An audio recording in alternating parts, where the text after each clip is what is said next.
One of the main ideas that comes out of the story of Joseph and his brothers is that human emotions are as old as human history. This is not a new phenomenon. Perhaps Freud was the first one to really focus on it within the last few hundred years, but they have always existed. What the Torah does for us, in part in this story, is to lead us into the idea that emotions are fine. Emotions can be legitimate. It's totally understandable that the brothers were jealous of Joseph because of the favoritism, that the brothers were angry that in their view Joseph had tattled on them. Those are legitimate feelings. The question is not, what are we feeling? The question is, what actions do we decide to take because of those feelings? Our emotions may not be in our control. Our actions are always in our control. And how we choose to respond to something is more important than the ultimate emotion that we're feeling in response to something. I think the parts that highlight in the story of Joseph and his brothers that highlight that in the strongest way is when they decide to sell Joseph into slavery. They were angry. They were jealous. They had a number of options in front of them. They could have gone to their father and said, "Daddy, why did he get a coat and we didn't? We feel bad about this." They could have decided to confront Joseph himself, to say, "Joseph, it is wrong that you're going back to our father and telling stories about that."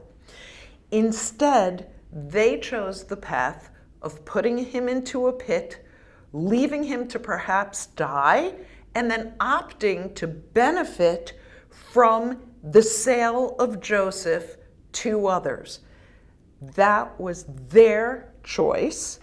And as a matter of fact, when Reuben comes back and sees that Joseph is not there, the text seems to indicate that he rued this choice, that he recognized what the choice had caused, and according to the Midrash, he spent centuries, his soul, of repenting for having participated in this choice.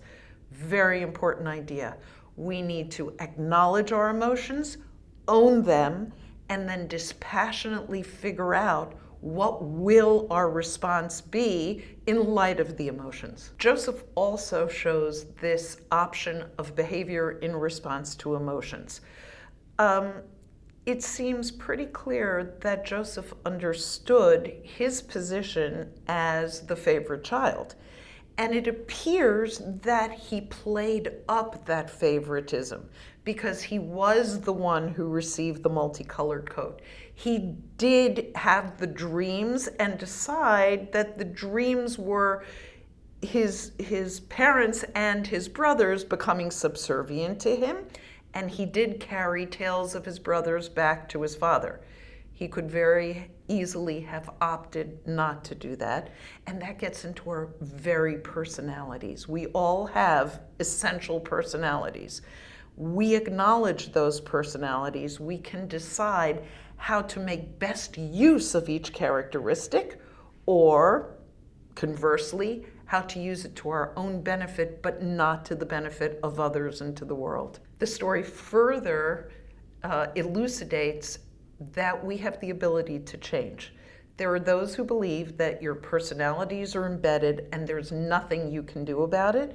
The story clearly shows us that as Joseph evolves, he actually becomes a person who wears his heart on his sleeve. He cries when he sees his brothers. He cries when he embraces Benjamin. You can't imagine the young Joseph doing that the way he's portrayed in the Torah. Further, the brothers have become much more humble and much more careful of how they treat the new favorite, who is Benjamin, the only living, according to Jacob, son of his favorite wife, Rachel. But instead of attacking Benjamin, they go out of their way to protect them. Joseph has changed. The brothers have changed.